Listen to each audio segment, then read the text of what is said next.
John F. Kennedy. Ladies and gentlemen, the very word secrecy is repugnant in a free and open society, and we are, as a people, inherently and historically opposed to secret societies, to secret oaths, and to secret proceedings.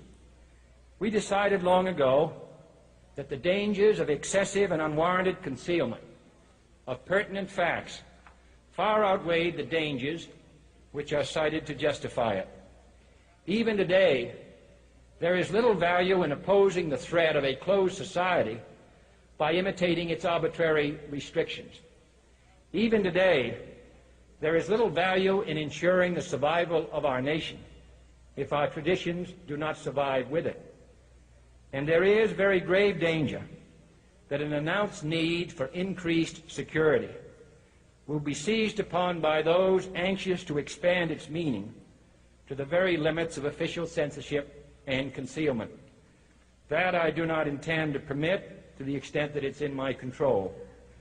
And no official of my administration, whether his rank is high or low, civilian or military, should interpret my words here tonight as an excuse to censor the news, to stifle dissent, to cover up our mistakes, or to withhold from the press and the public the facts they deserve to know. For we are opposed around the world by a monolithic and ruthless conspiracy that relies primarily on covert means for expanding its sphere of influence, on infiltration instead of invasion, on subversion instead of elections, on intimidation instead of free choice, on guerrillas by night instead of armies by day. It is a system which has conscripted vast human and material resources into the building of a tightly knit, highly efficient machine that combines military, diplomatic, intelligence, economic, scientific, and political operations. Its preparations are concealed, not published. Its mistakes are buried, not headlined. Its dissenters are silenced, not praised. Its dissenters are silenced, not praised.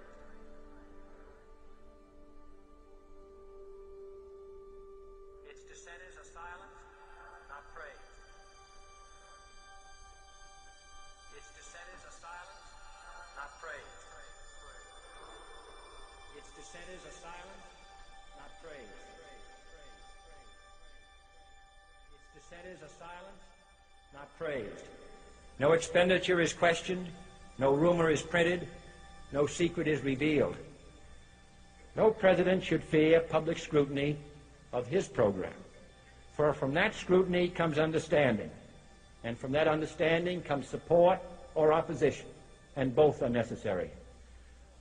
I am not asking your newspapers to support an administration, but I am asking your help in the tremendous task of informing and alerting the American people.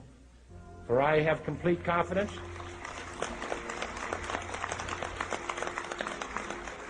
in the response and dedication of our citizens whenever they are fully informed. I not only could not stifle controversy among your readers, I welcome it. This administration intends to be candid about its errors.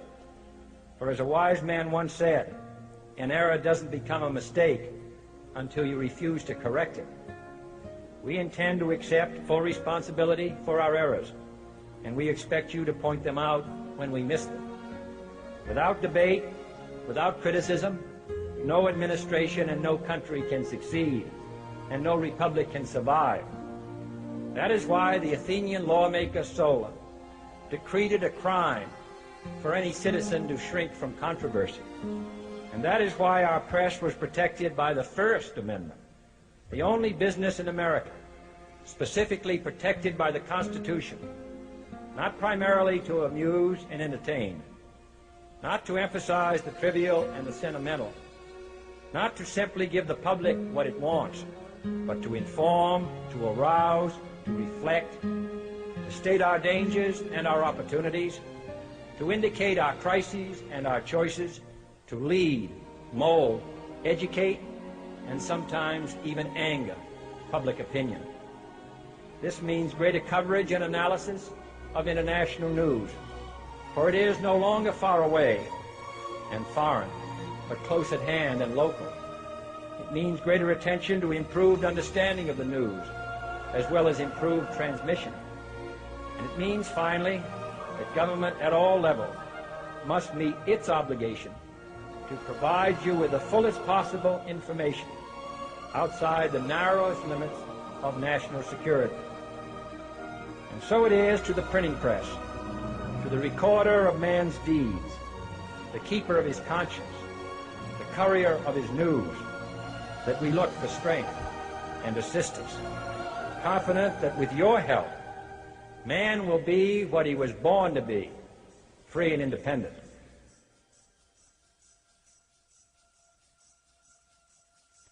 Ce qu'il ne faut pas oublier, c'est qu'Israël a la bombe atomique en contravention de toutes les lois internationales de non-prolifération. Selon les politiques de haut rang, les militaires et les experts, l'arsenal nucléaire israélien compterait entre 100 et 400 missiles. De fabrication récente, ils sont dotés de systèmes ultramodernes. Bombes à neutrons, mini-bombes à hydrogène capables de détruire des bunkers souterrains, missiles de croisière capables d'anéantir des grandes villes et qui peuvent être tirés de n'importe quel point de la planète depuis des sous-marins.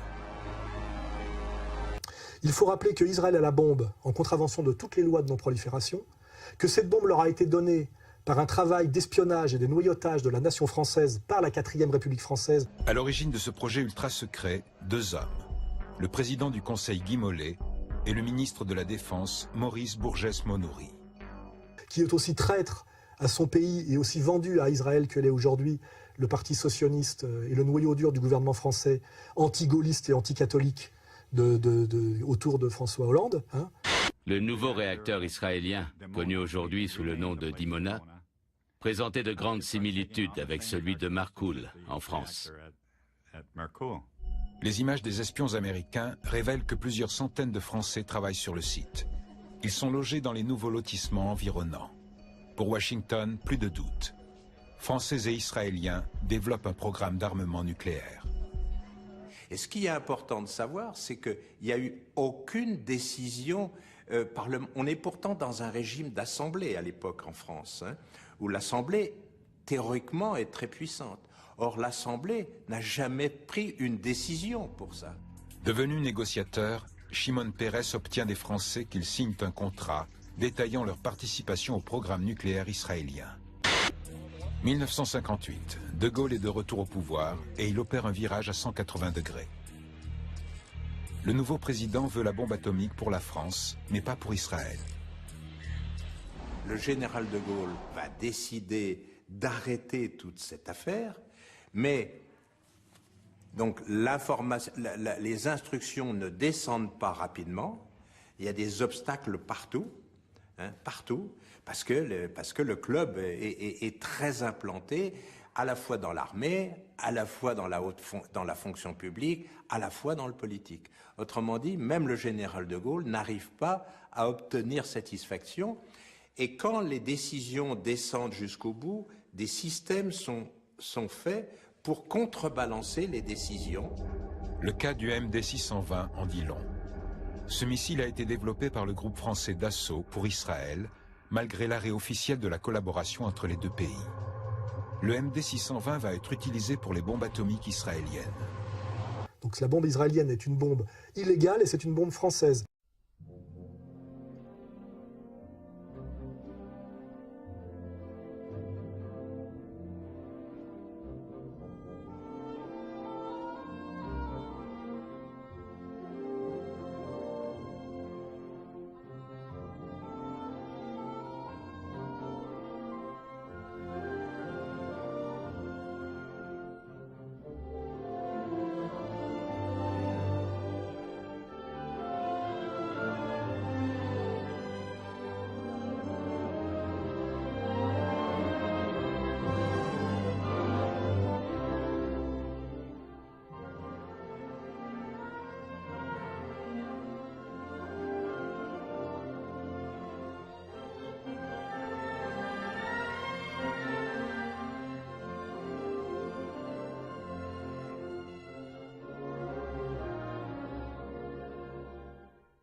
méthode d'Israël, c'est-à-dire assassiner les dirigeants politiques qui ne leur plaisent pas. Le cas caricatural, c'est les Américains.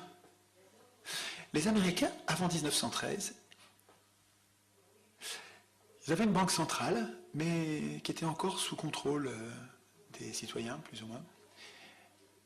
Et puis, ils n'avaient pas d'impôt sur le revenu. Ils n'avaient pas d'impôt sur le revenu.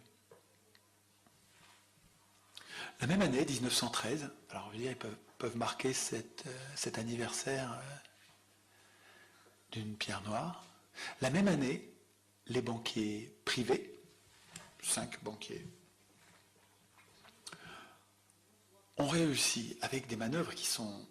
Vraiment, il faut lire ça, quoi. C'est passionnant, il faut lire ça. Il y a 2 gars qui ont enquêté toute leur vie sur le sujet et qui ont retracé ça méticuleusement. C'est passionnant. 5 banquiers qui ont réussi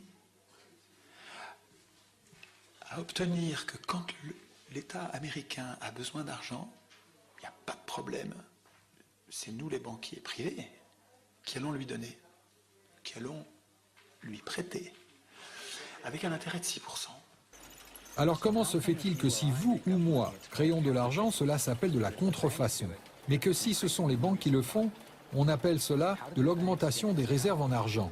Comment les banques ont-elles obtenu ce pouvoir? C'est en 1910, sur l'île Jekyll, que les représentants des familles Rockefeller, Rothschild, Morgan et d'autres banquiers privés se sont réunis en secret pour rédiger l'avant-projet de législation qui créera la Réserve fédérale américaine. Ed Griffin a retranscrit dans un livre ce qui s'est passé sur l'île de Jekyll. Les banques centrales sont des cartels bancaires qui ont établi un partenariat avec les gouvernements respectifs des pays où elles opèrent et à qui on a donné le monopole de la création des réserves d'argent d'une nation. C'est le cadeau que leur ont offert les politiciens, si l'on peut dire, pour le partenariat. Que font les banquiers pour les politiciens en retour? Puisqu'ils détiennent le pouvoir légal de le faire, ils promettent de créer de l'argent à partir de rien, chaque fois que le gouvernement en a besoin. Et depuis 2008, nous avons été les témoins de la plus importante période d'impression de faux argent de l'histoire. Ce tour de passe-passe financier dissimule les coûts, protège les responsables et fait de nous des esclaves de la dette qui doivent travailler pour rembourser la facture. Le service des recettes internes a été créé la même année que la Réserve fédérale américaine en 1913. Et l'impôt sur le revenu a ensuite été introduit afin que vous et moi payions la dette des politiciens plus les intérêts aux banquiers. Tout cela est plutôt révélateur. Depuis, alors ils n'étaient pas endettés à l'époque, du tout, les États-Unis n'étaient pas endettés. Aujourd'hui, la Fédérale Réserve, alors ils ont décidé de s'appeler Federal Reserve pour que ça ne sente pas. La banque centrale privée, les Américains ne voulaient pas de banque centrale, ils ne voulaient pas la domination de Wall Street, ils ne voulaient pas, ils savaient que c'était dangereux, ils n'en voulaient pas. Et ils ont fait un truc malin, ils ont dit on va l'appeler Federal Reserve. Le problème est qu'aux États-Unis, nous disposons d'un système de banque centrale privée déguisé en un système qui appartient au gouvernement. The Fed is a private bank owned by private stockholders. Do not let the name Federal fool you. This place is about as federal as Federal Express. Si vous regardez dans l'annuaire de la ville Washington et cherchez la réserve fédérale dans les pages bleues caractéristiques du gouvernement, vous découvrirez qu'elle n'y est pas. Vous la trouverez dans les pages blanches, juste à côté de l'entreprise FedEx. C'est une banque centrale privée. Quelle devrait être la relation appropriée entre le président de la Réserve fédérale américaine et le président des États-Unis? Avant tout, la Réserve fédérale est une agence indépendante. Cela signifie essentiellement qu'aucune autre agence gouvernementale ne peut revenir sur nos décisions. Say, Hartman, why am I wearing a burglar bikini top?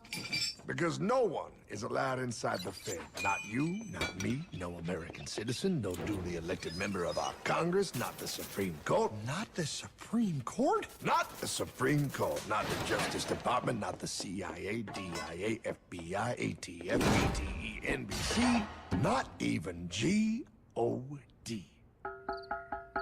Et alors depuis, la dette ne fait que grimper, mais grimper, grimper, grimper. Et la même année, ils ont inventé l'impôt sur le revenu. C'est le même président Wilson qui a mis en place les deux. Et l'impôt sur le revenu, Écoutez, je ne sais pas si ça a été conçu comme ça, mais on dirait que ça, tout se passe comme si, et c'est comme pareil en France, hein, plus tard, mais pareil en France. Tout se passe comme si, premier temps, je commence par endetter l'État à mon endroit, moi banquier, je commence par faire que l'État me doive de l'argent, et ensuite, pour que l'État ait de l'argent, je fabrique un nouvel impôt qui va servir à financer cet argent-là. Et finalement, je fais bosser les Américains pour moi, quoi, hein, et moi, je continue à faire rien d'autre que m'acheter mon yacht, mon machin, comme Veblen disait. Hein. Mais attends, mais c'est que ça marche vachement bien, et finalement, l'impôt sur le revenu, il prend tout le service de la dette aux États-Unis. For we are opposed around the world by a monolithic and ruthless conspiracy that relies primarily on covert means for expanding its sphere of influence. What's happening? Where am I? I believe perhaps you understand now, pal, but you are afraid. JFK. Hartman, what does this have to do with my house and my dog? Oh, okay, that's enough. I want to go home now. This is the last president to stand up to the Fed. You must see. On June 4, 1963, President Kennedy signed Executive Order 11110. This executive order empowered the U.S. Treasury to issue real money without the Fed. It would have worked. Kennedy's plan to dismantle the Federal Reserve machine had begun.